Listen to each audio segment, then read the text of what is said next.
Жетісу облысының әкімдігі ұлттық кітапханаға 500 кітап сыйға тартты. Онда 150 ақын, жазушы, композиторлар мен суретшілердің авторлық туындылары жазылған. Барлық кітап Жетісу кітап керуені жобасы аясында 2006 жылдан бастап облыс әкімінің қолдауымен жарыққа шыққан.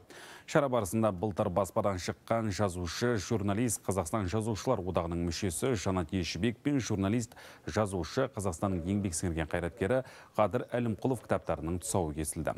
Мәдениет архивтері және құжаттама басқармасы басшысының айтуынша, аймақ әкімдігі жыл сайын жергілікті бюджет есебінен ақын жазушылардың жинақтарын басып шығаруға көмектеседі.